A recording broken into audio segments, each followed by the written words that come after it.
All right, thanks everybody for joining me today. Good morning, everybody. We'll go ahead and get started here. If you got any questions, go ahead and post them. It's going to be below the video if you are on a smaller screen, like a mobile device. If you're on a larger screen, like a computer, it's going to be to the right of the video. So let me scroll down here, see what we're starting with today. So I started with questions that were asked up to an hour before. So it looks to me like we'll be starting with, let's see here. Looks like we'll be starting here with Adam D. So Adam D says, I'm struggling to get my weight shift to begin before reaching the top of my swing. When I swing at full speed, ends up super quick and super thin, and sometimes I shift my hips slide. Half speed seems to be better. Any drills to help me achieve this transition at full speed? So really what it comes down to is you just have to progress it to that point. So you're doing it at half speed right now, it sounds like. So what I would try to do is just try to do the same thing at like 3/4 speed, right? 75% speed.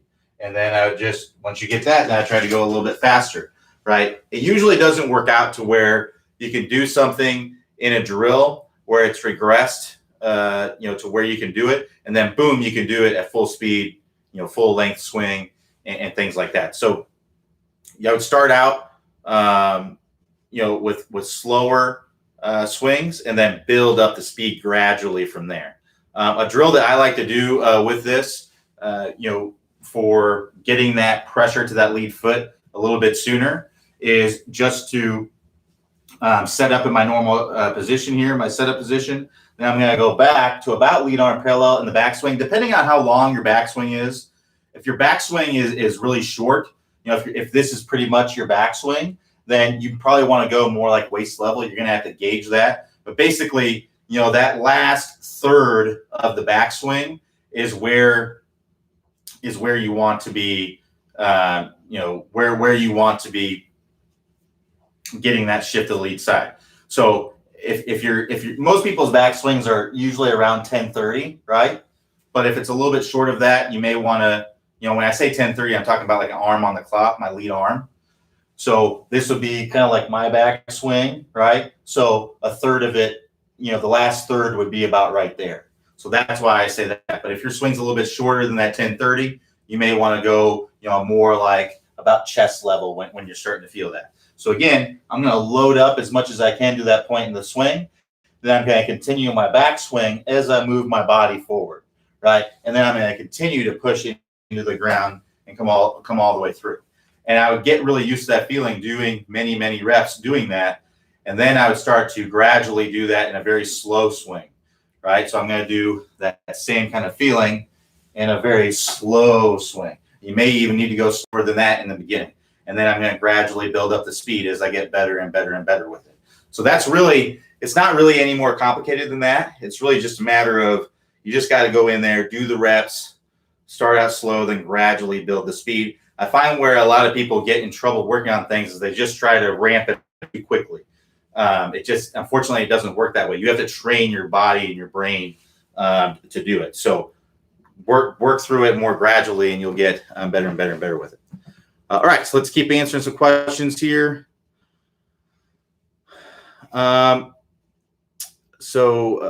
D.A. Steinberg, I see you have your email on here. So just a heads up, everybody can see that. So if you want to get your email off there, if you go to the lower left-hand corner of the chat, there's a little icon that looks like a power icon.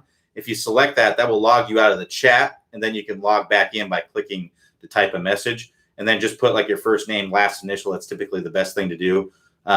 We're all friends here. I don't think anybody's going to do anything with your email, but it's possible somebody could do something with your email. So for the sake of not getting any spam mail or anything like that, I'd recommend getting your email off there. But anyway, Steinberg asks, when I start my take back, should the arms and chest be stuck together? First movement, keeping armpits relatively glued to the arms, not specifically moving arms. Then start moving the hips, or from the takeaway, do the arms chest combo move right away with my hips? Yeah, so everything's kind of going back together. It's not like I start moving my arms and then my hips move. Everything's kind of starting back together, right? So the way I would think about it is it's kind of like a gear system, and you're starting that gear system, and all the gears are grinding together, right? So it's not like one gear goes and then another gear goes. We're getting everything moved. So if there's one first gear, I would say it starts with putting pressure into that trail foot, and that starts pushing the hips back, that starts moving the chest, and that starts moving the arms. But they're all moving together and kind of in one gear system, right? That would look, my backswing would look like that, right? So I'm not going like this and then that, right? It's one movement kind of going back.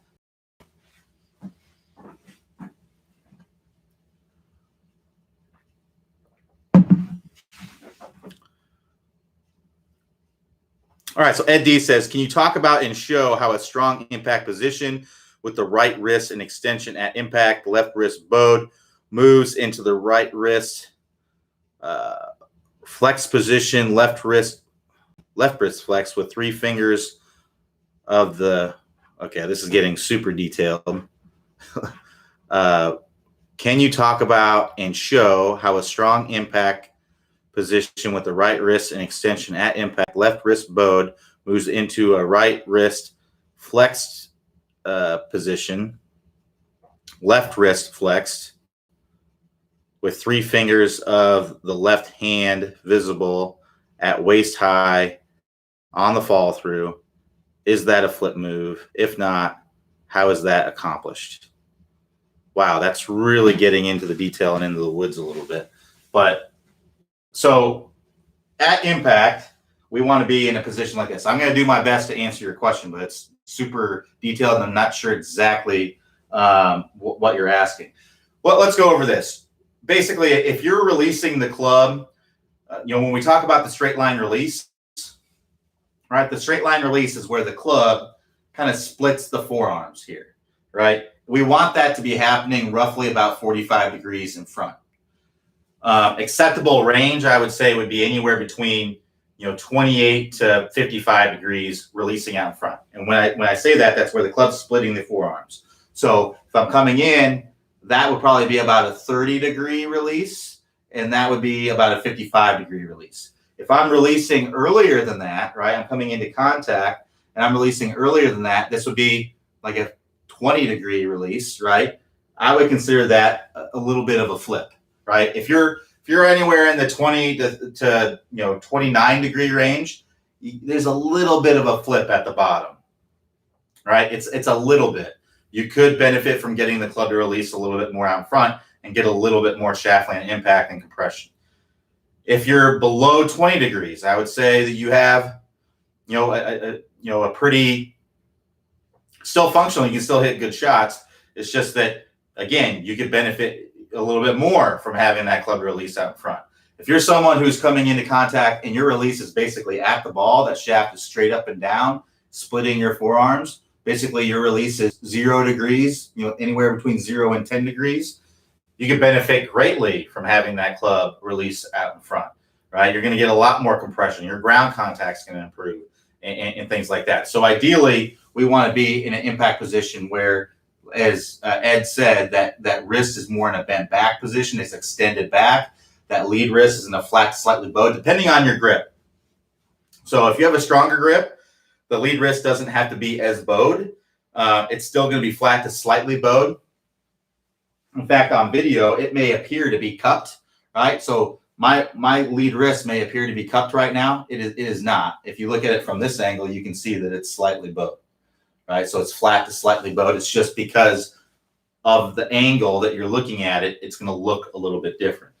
But if I have a very weak grip, right? So my thumb's more on top of the grip. When I come into contact, right, I need to have more bow in my wrist to have this club in a strong position and have the face square. Because if I have my wrist in a slightly bowed position or even flat, that face is going to be wide open with a weak grip, right? So you want to get that. If you have a weak grip, you have to get a little bit more bow in there. So if that bowing is a really difficult thing for you, you may want to consider a stronger grip because you have to have less bow. You can have less bow when you do that. Now, after the impact position, which I believe is what Ed's asking.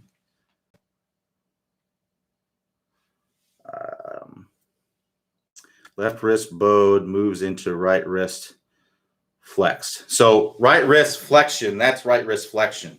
So after the straight line release is when we start to go into we can go into right wrist flexion, right? So in the straight line release, our wrists are pretty much neutral. Our thumbs are kind of pointing down at the ball, right? Because we've released the ball, but we're typically both wrists are going to be in a fairly flat position in that straight line release position, right? And then after that, that lead wrist is going to start to extend back, right? And then my trail wrist is going to start to flex as the club. So I'm coming in here, lead wrist bowed, trail wrist extended back. Then I'm going to go into the straight line release where my thumbs are pointing out in front. My thumbs are what's called ulnar deviation, where I'm pointing my thumbs out away from me. This will be considered radial deviation, where my thumbs are up. Ulnar deviation, where my thumbs are down. But in that straight line release position, I don't have a lot of extension or flexion. It's just thumbs down and kind of pointing away from me. Right? So I'm there. And then after that, I can start to continue to roll my hands over, and my right wrist can start to come around into that full finish there. So I can go here where I'm pushing it through. And then when I come into the full finish, a lot of times I'll extend that wrist back as I come into right here, right? So I'm here and my wrist is re-extended back. Trail wrist is also kind of in an extended back position as I'm in the full position. But that's basically, what's going on there as you're coming through. Now, how you get to that position or what's stopping you from getting that to that position is going to be dependent on you personally. And what I would do to get to that position, if you're looking to get that release out in front, I'd be looking at your swing and how it pertains to the top speed golf system leading to that. There's a reason why the straight line release is the last piece of the system. That is because everything else needs to be in place to get to the straight line release. If your spine angles are off, right? If I'm coming into contact and my spine angle is straight up and down and my body's not opening up at all, right? I'm going to have a really hard time getting this club to release out in front. If I'm coming into contact like this, right? I'm going to want to release it right there. If I want to get to release out in front, I need to have my body a little bit more angled away. I need to have my chest and everything opening up so that way I can get that to release out in front. So stable fluid spine is where you start with that. Power turn is also a big part of it. If I'm not turning my body and I'm just using all arms, right, I'm generally not going to turn my body through the ball on the downswing either. So power turn is a big part of getting that straight line release. If you're not turning your hips back and turning your shoulders back and loading up properly, you're going to have a hard time turning back through the ball again. You're also, there's a lot of other things that can be going on there as well. Then you could be looking at the lag, right? If I'm at the top of the swing, let's say my spine angle is great at the top of the swing, and I got a good turn. If I start the downswing like this, I basically have no chance of releasing that out in front. I'm already releasing it from here. I need to get here and then get some lag as I'm starting down, so that way I can release in front. You don't lag isn't. There are varying degrees of the amount of lag that you can get, but typically the more you have, the easier it is to release that club out in front. So lag would be a big part of it. Our compression line, so getting the body to open up as we're coming into impact and having the alignment of our shoulders and our hips and everything correct, right? If the hips are really, really bumped out, the hips are going to stall. I'm not going to be able to. I'm going to have a really hard time releasing that club out in front. I'm going to stall my hips and throw the club, right? So that's a big part of it. So you got to work through the system to get up to that point. That would be my best advice. The other advice I would give you would be to work with an instructor, work with a top speed golf instructor. So that way we can see, okay, this is where it's breaking down. This is the root cause. And then we can get you on the right track, get you some drills and get you a plan to get to where you want to go. But without that, you really just need to be working through the top speed golf system to get to that straight line release point.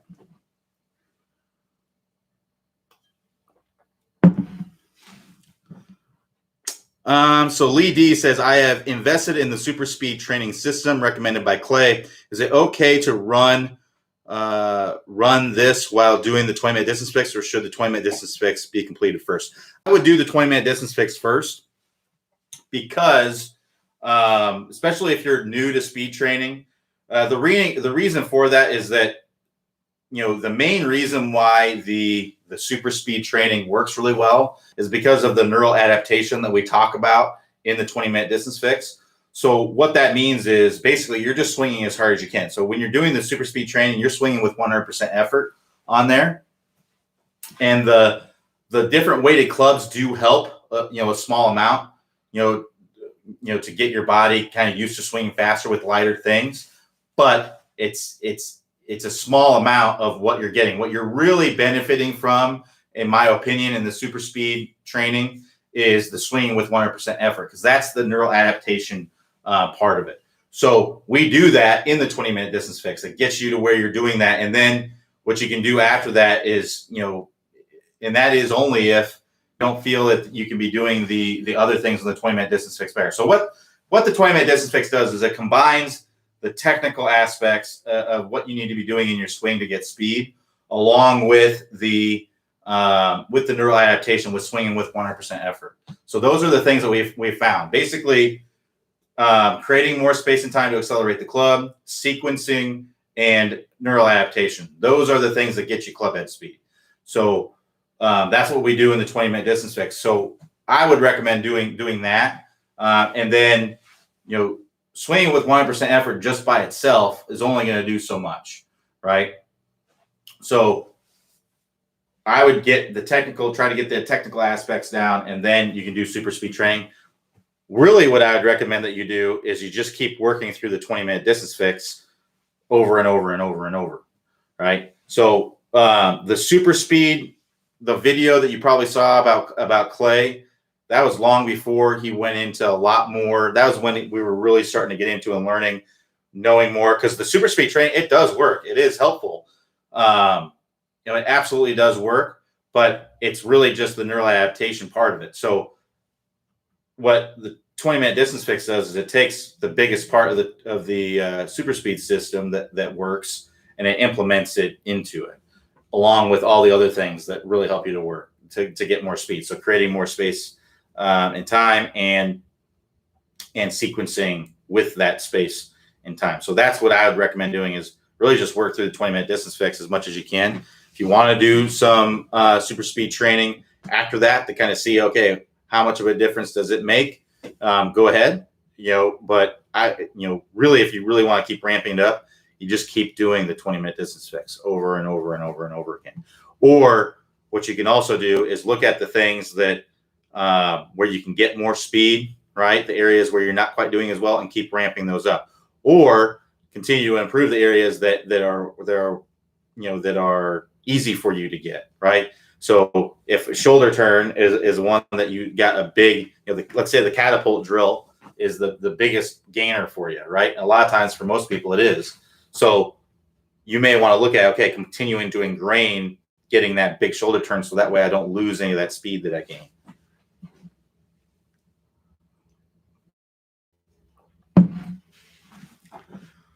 So Dennis H says, from setup, is it okay to rotate my head to the trail side, putting my chin well behind the ball? That gives me more room to turn. And when should the head start to rotate down and through? Thanks. So yeah, that's a completely fine thing to do. If you look at Justin Thomas, he does that. Jack Nicklaus does that. So I think what he's talking about is at address, can I turn my head this way? Well, you may not realize this, but as soon as you start turning your shoulders, you're turning your head. It just looks like your head is staying steady because your shoulders are turning and your head isn't turning, right? Your head isn't turning in space, basically. Your head is turning relative to your shoulders, right? So when I'm doing this in the swing, right, my shoulders are turning. When I'm doing that in the swing, if I keep my shoulders still, my head's actually doing that, right? So right away in the swing, without you even realizing it, even though you're turning your head, even though you're turning your head to start, your head is still turning as you go to the top of the swing. And then when you start the downswing, right, If you didn't turn your head, then your swing would look like this, right? I tried to keep my head, with my shoulder turn. I may not have did the best job, but that's basically how your swing would look. So without you even realizing it, because you're keeping your focus on the golf ball, you're turning your head. So just create the room, create the space, and just stay focused on the ball as you're coming through, and your head will turn, the way that it should as you're coming through.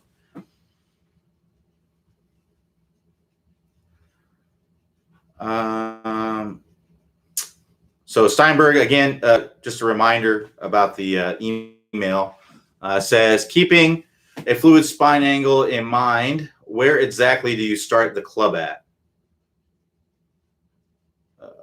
The butt of the club is pointing near the belt buckle or back with lots of shaft lean from the get-go. So that's really personal preference as far as where the, at address, like where the club should be starting. So for me, I like to be in a relaxed, kind of athletic position at address. It just makes things a lot easier to move. So I try to take a lot of tension out of my body. I just try to get to where I can really actively move if I need to, right? Because that's what I want to do at the start of the swing.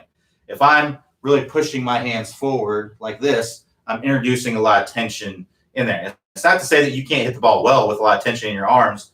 Bryson hits the ball really well. He's talked about how much tension he has in his arms to start the swing.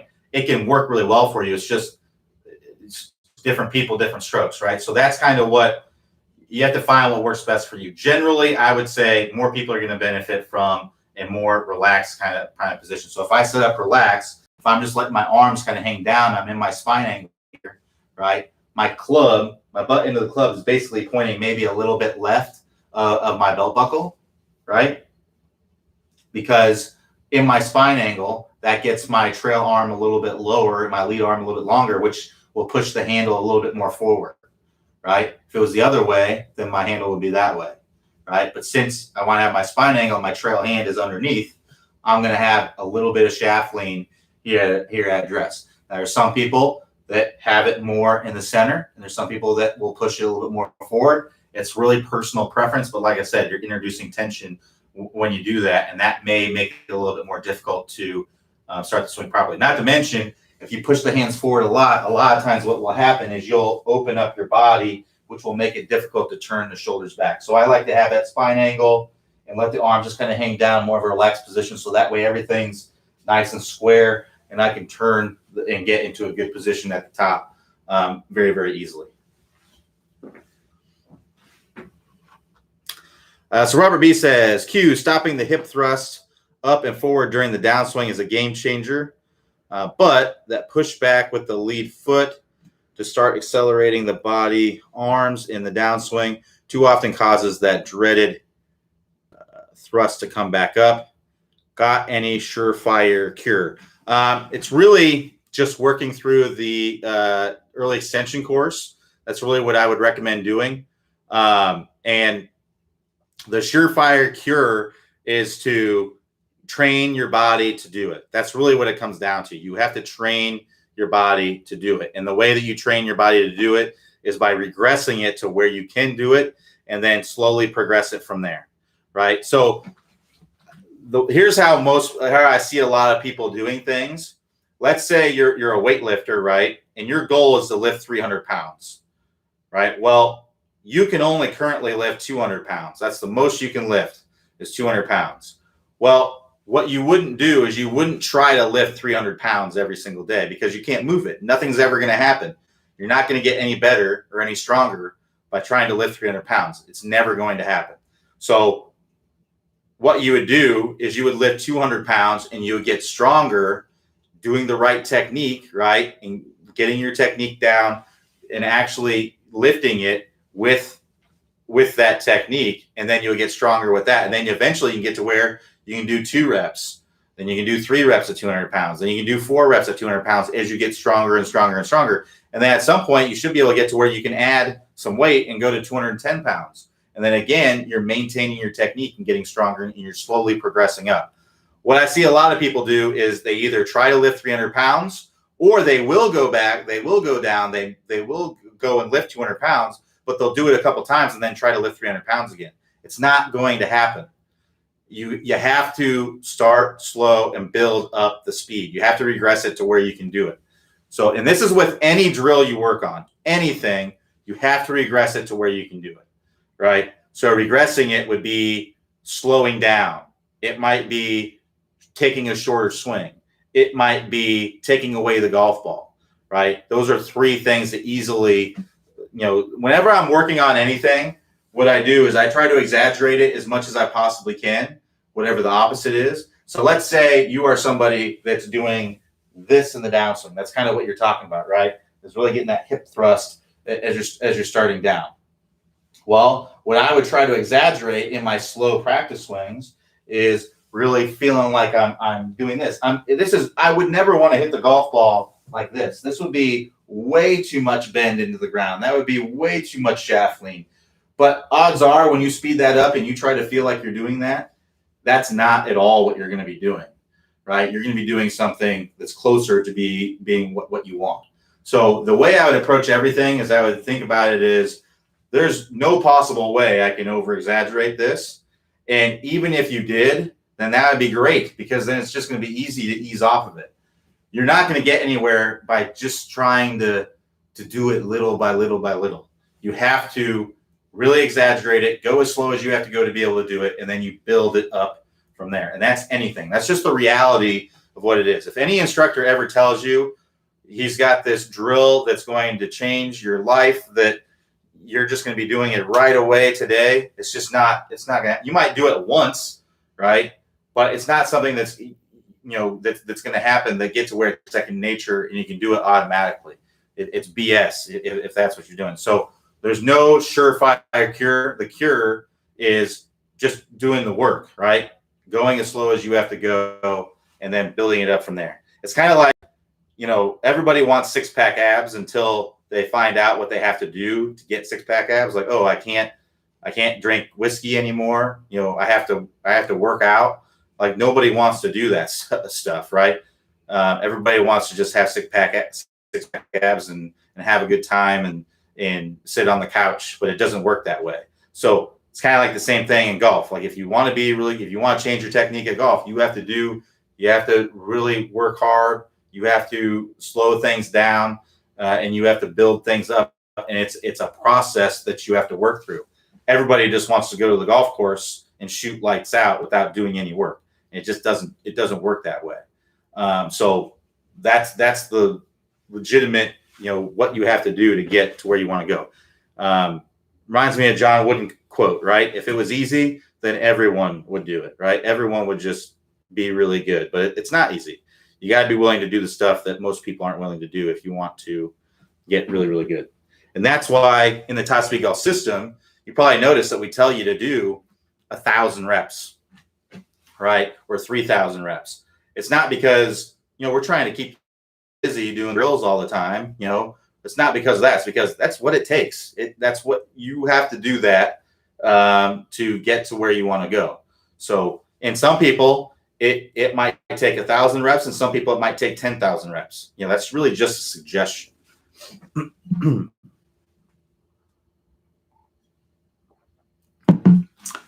So Rick D says, notice on video and follow through, my club head gets behind my heel line very quickly. If I had my butt against the wall, the club would hit the wall waist high in the follow through. I tend to come slightly over the top and miss mostly left. Rick, what I'd recommend doing is working through our Never Slice Again course. I know you may not be slicing. You say you're mostly hitting left, but a slice and a pull or a product really of the same issue, and that issue is the over-the-top swing. So that's why your club is finishing more to the left around your body, because the club is working outside and then over here. So what you need to do is you need to get that club more inside the hands, and then you pull the handle up into the left through impact, it will go out to the right. If you have it here and you pull that handle up into the left like you naturally want to, then the club's going to end up too far over there, and that's where the pulls are going to come from, or possibly the slices. So, like I said, I know you mentioned that you're not slicing, but it's really a product of doing this. So the only difference between a pull and a slice is that when you pull it, the face is square. It's in the same direction that the club is moving. So your club is moving to the left and your face is in that same direction. When you slice it, the club is moving to the left. In most cases, the club is moving to the left and that face is open, right? It's open to that path, right? And that's what makes the ball slice, is the face being open to the path. Now you can swing in to out and hit a slice too. You know, you can swing out to the right and then just have the face more open than the direction of the club, and it will slice too. But generally, when we see people slicing, it's because they swing left with an open face, and that's where the slice comes from. So the drills that are in the Never Slice Again course are geared toward helping you fix a slice. So I would just ignore the parts where we're talking about getting the face more closed and really pay attention to the parts where we're trying to get you to get the club to be working more from the inside. So go to that Never Slice Again course and start working through those drills. To get to the Never Slice Again course, click the house icon at the top. That'll take you to the homepage, and then scroll down the homepage. You'll see a list of all the courses there. All right, so John S. says, currently I have more power with a slower swing due to shallowing the club better. When I swing hard, I always get steep and release early. Should I just be patient and let the speed come naturally? So what I'd recommend doing is if you're getting more power from a slower swing, I would, or you know, if basically you're sequencing probably a little bit better and getting more shaft lean. So what I would try to do is just try to gradually ramp that up, right? Just use that swing where you're getting the club to release. If it's going further, then that's even better. And then you can just start to gradually work that up, really exaggerating those things as you move along. And get more distance with that properly sequenced swing as well. So just get the movement and then just try to gradually build it up. You know, if you go too fast and it breaks down, then slow it down again. Try to exaggerate it as much as you can. In your slower swings, I'd be trying to release it even later. So that way, when you do the faster swings, you're going to be closer to where you want to be with it.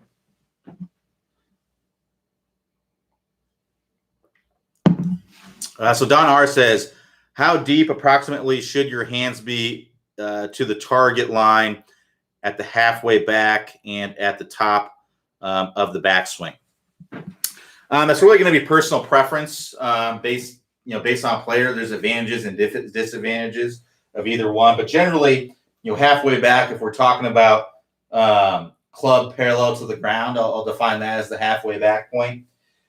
Usually, we like to see the hands that are basically right on the toe line. So, you can see there's kind of like a 12 o'clock shadow here from my light. And you can see how that's basically right over my toe line there. That's where my hands, that'd be a good place for my hands.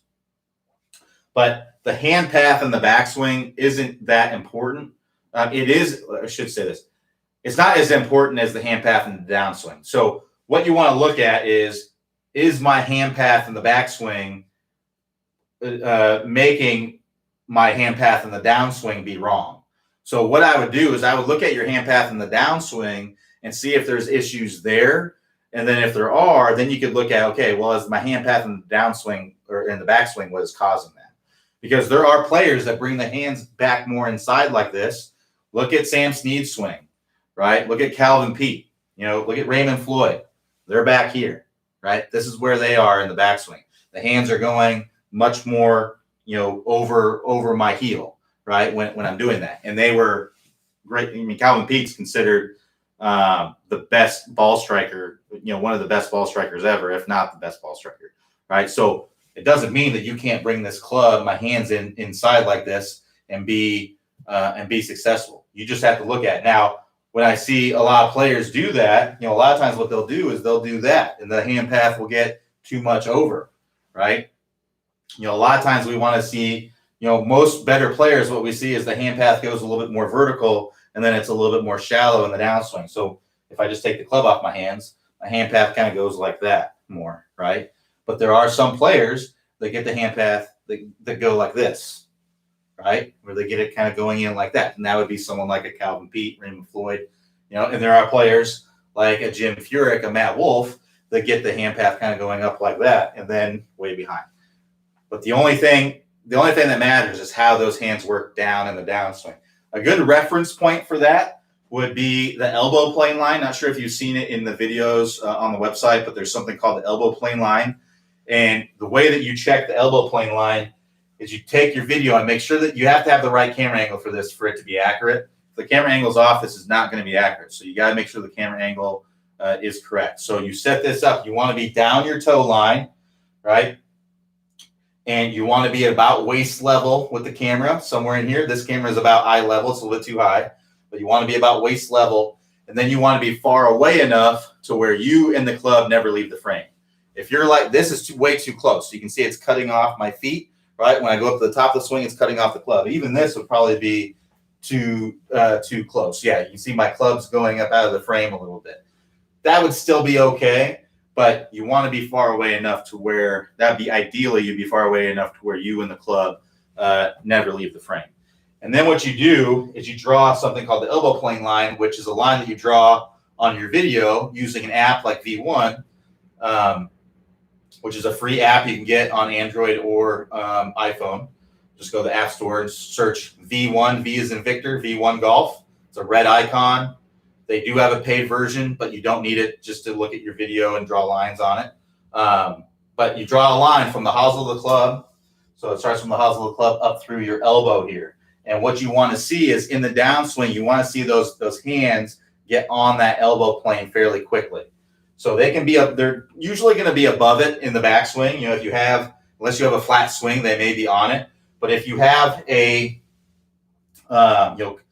if you have your arm above your shoulder plane here, you're going to be above it, but you want it to be working toward it and getting dang near on it by lead arm parallel. And then we definitely want the hands on it by about waist level. So if you're looking at your swing and you're bringing your hands way inside, and then in the downswing you see the hands kind of going out like this, it can definitely be helpful to kind of think the opposite, to feel the hands go more outside than get inside and on that elbow plane in the downswing.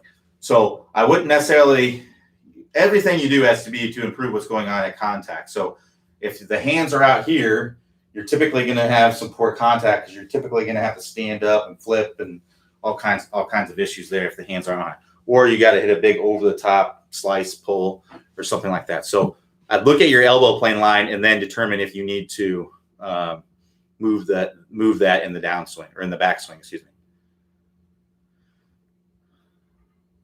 All right. So David S says, thanks for the answer on the downswing. No problem. Or sorry, I didn't mean to skip a question. So Dennis E says, Q, your Monday video, stop rushing the downswing, use the ground correctly, was an aha for me. For some reason, your explanation brought clarity on putting the swing and follow through together. Now I just need to refine it. Thanks. No problem. Thanks for the feedback. Glad you enjoyed the video. If y'all want to check out the video, basically I just talked about the pressure you should be doing in the feet. You know, a lot of times when I see people rush the downswing, it's because they're on their back foot and then they just start with all arms, right? So what we want to do is we want to make sure we get some pressure to that lead foot before we start the arms coming down. So that way we can use our body to kind of open things up, to start opening things up a little bit. Now, what we don't want to do is get a bunch of pressure on the lead side and then really open up our chest and everything too early. We still want to let our arms kind of drop from the inside and all that stuff.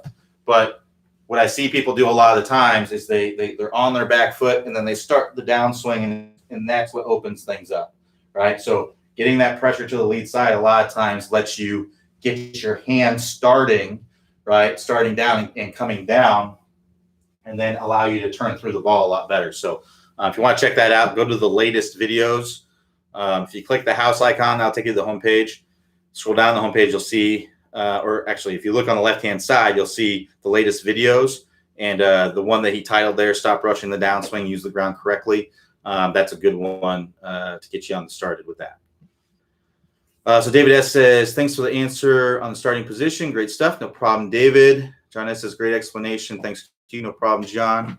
So Don R. says, my swing speed is at the low end of the stiff shaft and high end of the medium shaft. which one should I use? You really have to get professionally fitted to know, and keep in mind that the shaft flex is not necessarily going to be a product of your club head speed, right? It does have something to do with it, but not all shafts are created equal either. One stiff shaft from one company can be the same as another regular shaft from another company.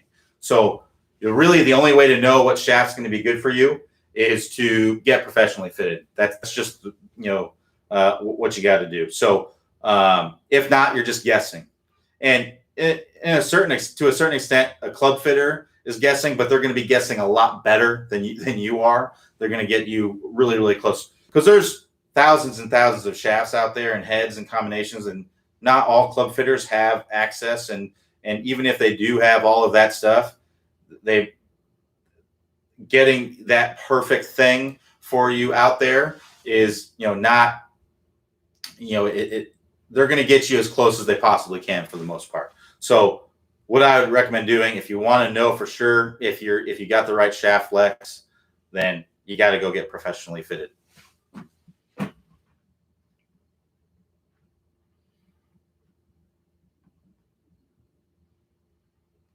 So Don R says, does the foot pressure on the lead side shift to the toes, then heel, or the foot in balance? So it's going to go to the toes first, right? So it's going to go as I'm starting down, I'm going to be more in the balls of my feet. And then as I'm getting more in my downswing, it's moving to the heel as I come through impact. It's going to be in the heel before you get to impact, typically.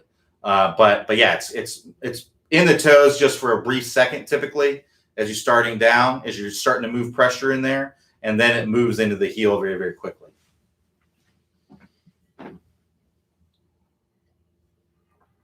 All right, so we got about 15 minutes or so. If you got any more questions, go ahead and post them. Since we don't have any more questions at the moment, any more live ones, I'll go back up and see if there were any questions that were asked before the office hour started.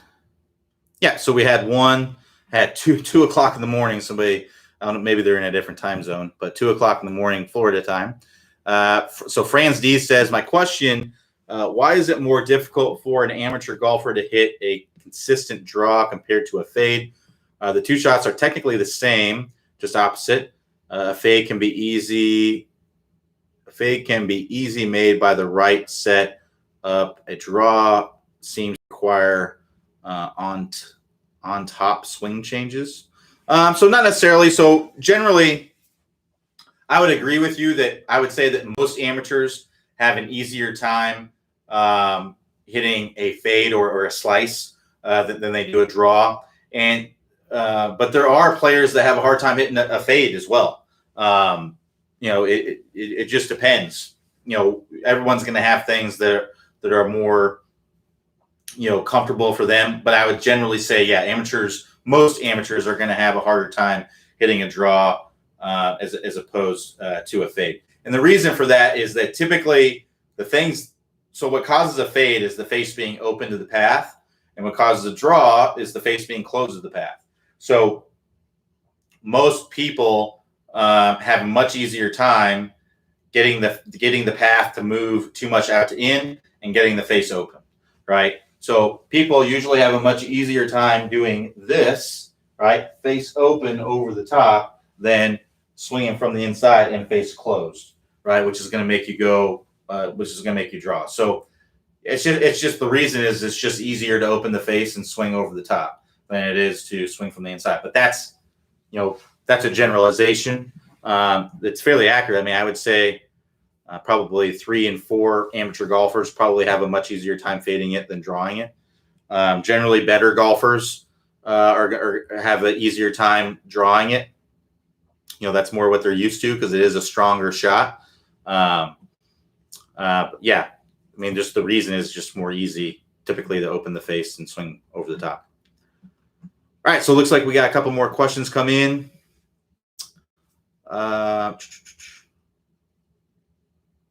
So Dennis E says, I noticed that you and Clay have changed to the Ping I-10 thoughts. Yeah, I actually changed a long time ago. I really like them. I think they're good clubs. I don't have any in my office here right now, but Clay, they actually sent Clay the new ones. I can't remember what they're called. But yeah, I think they're great. They're not really clunky. They're they're very forgiving. I think they have a good look to them. The top line's not super thin, but it's thick. It looks like it's an easier club to hit, right? It doesn't jump that much.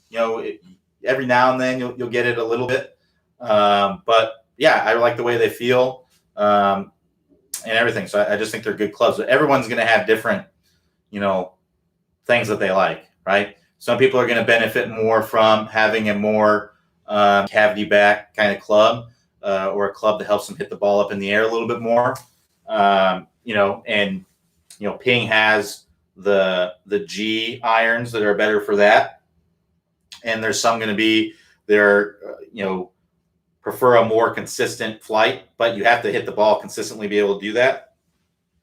So they have blueprint irons and the eye blades that are for those kinds of players that are that consistently get the ball in the center of the face and want a more consistent kind of shot. So yeah, but I think for me, I'm not a perfect ball striker, so I like to have that little bit of forgiveness. To be honest with you, I played the Titleist AP2s before that, and these were the first Titleist AP2s that they came out with. So they were over 10 years old when I got new irons, and these ones I hit a little bit further. The lofts are a hair stronger, but I do think they're a little bit more forgiving than my previous irons. I do think they're good. Again, to know what you like, I like them. That doesn't mean that you're going to like them or that they're going to be the best for you. I just think overall, Ping makes great golf clubs. I've tried to hit the blueprint irons. I'm just not good enough to hit them. I'll be honest with you. And I would say that 99% of people aren't good enough to hit blueprint irons either. There's even a lot of tour players that play the Ping 210s. I believe Westwood plays them. I don't know if Louis Oosthuizen still plays them or not. He may have switched to the blueprints. I know Cameron Champ plays the blueprints. I know Finau plays the blueprints. Yeah, but they just came out with the new ones, and really, I think they hit about the same. I don't like the feel as much of the new ones. They feel a little bit harder to me. I can't remember what they're called, the new ones that they just came out with. But it does look more like a player's iron. So if you prefer that look, that thinner top line, then some people just don't like to look down and see a clunky kind of club.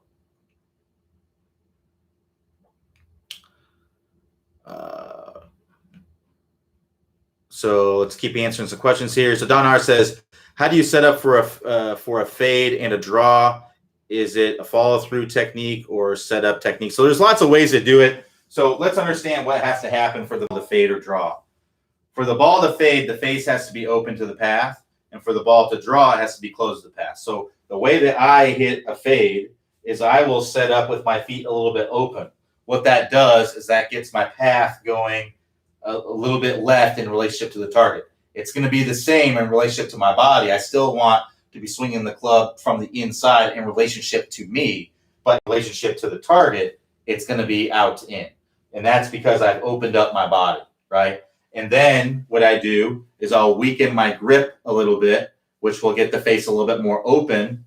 And then I try to push my hands a little bit more forward through contact to get the face more open and to get a little bit more shaft lean. Because when you hit a fade, it opens the face, right? And when you open the face, it adds loft. So to compensate for that, I like to try to push my hands, get a little bit more shaft coming in with a fade. So that way you don't lose so much distance. You may find that when you hit a fade, you lose a lot more distance, and that kind of helps me to not lose as much distance. So again, I open up my body. I still swing from the inside, but I come in and I push my hands. I'm trying to push the ball out to the right. I try to feel like I'm hitting. A good feeling to have with it is to feel like you're hitting if you're a baseball player, if you're familiar, if you play baseball, it's trying to hit a ball to right field, right? So I'm kind of coming in and I'm basically leaving that face open. I'm pushing my hands more in front of the contact point, and I'm pushing my hands more forward. So that way I kind of hit it and curve it down the right field line. So that's what I'm feeling. I'm feeling like I'm maybe aiming down the left field line and trying to hit it, curve it down the right field line. That's what I feel like I'm doing. And that would come in more like that. And that's going to have that face open as I'm coming through. Now with a draw, I'm going to close my stance a little bit more. Again, I'm not changing how my club is coming down in relation to me. I'm only changing that relative to the target. The other thing I'm going to do is I'm going to strengthen my grip a little bit. So I'm going to close the face a little bit. And then from there, I just take my normal swing. And because my face is closed, it's going to be close to the path, and it's going to get it to turn over. To me, that's the easiest way to do it. There's some people that just feel it in their hands. There's some people that will just do it with the face, right? They'll open and close the face. They'll weaken and strengthen. They won't change their stance any, but to me, just changing the stance a little bit and changing the grip and the feeling as I'm coming through contact, that's what does it for me.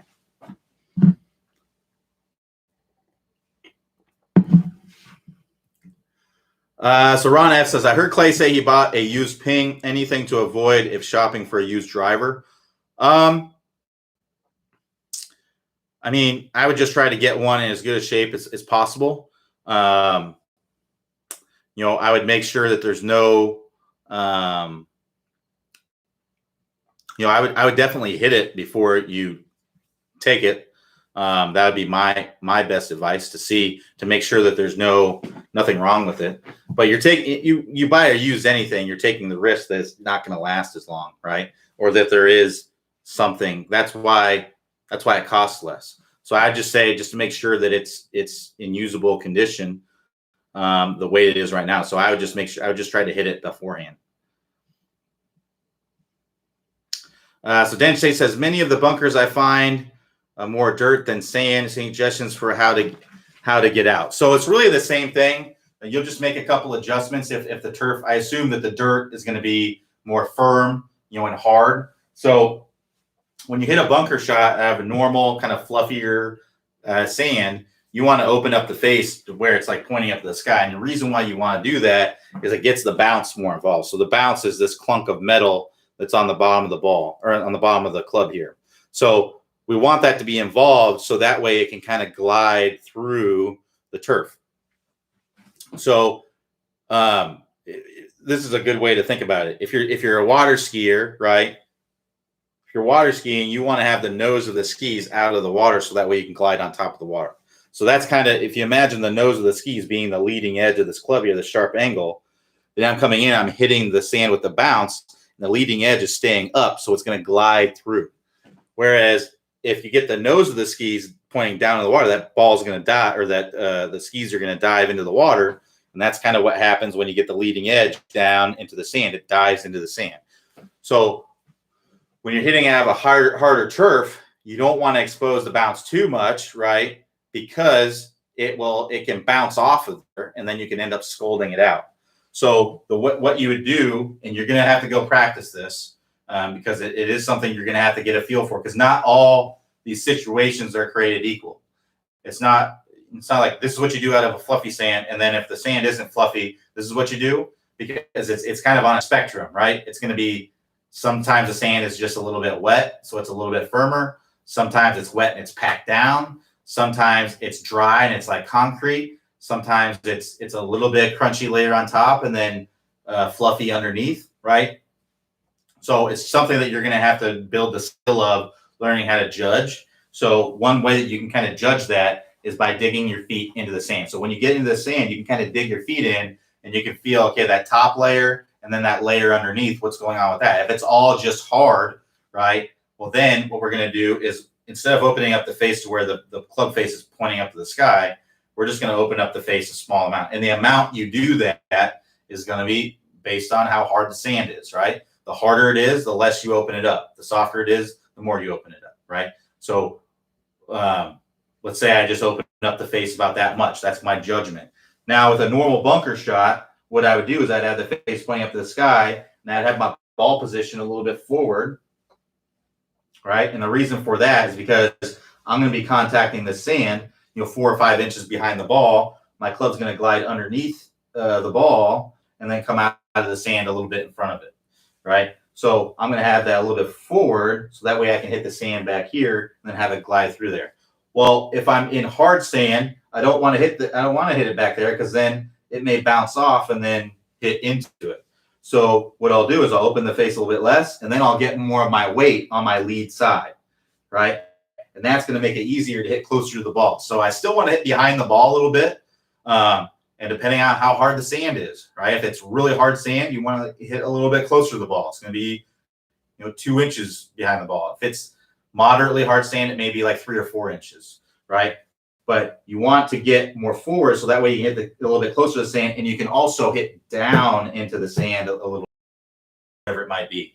And that will help you to kind of dig into it and get underneath the ball, right? So body forward, and then I'm just going to feel like I'm kind of hitting down into the sand a little bit behind the ball and pop it out. Now, the other difference is that when you're hitting out of fluffy sand, you got to swing harder, right? Because you're really hitting the sand, and the sand is throwing the ball out of the bunker.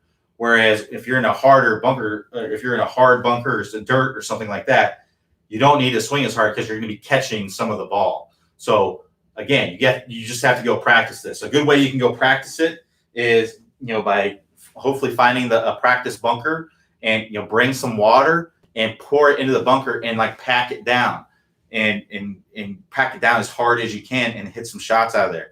You can also pour some into a bunker and don't pack it down. Just have it wet and loose and see how the club reacts out of there. So you gotta have to learn by doing a little bit with that. But if you practice those techniques, it should help out quite a bit. So Daryl K says, Q, alignment to the pin from 125 to 150 yards out on approach shots is difficult for me. How do you line up the body, feet, and club? So again, this is a skill that you want to go learn at the range. I see a lot of people when they go up to the range, they have the club there, right, lined up at the target. If you're not doing that, then I recommend you do that. But what that club does is it kind of gets you calibrated a little bit to understand, okay, that's pointing at the target. This is how my feet need to be lined up when I'm pointing at the target.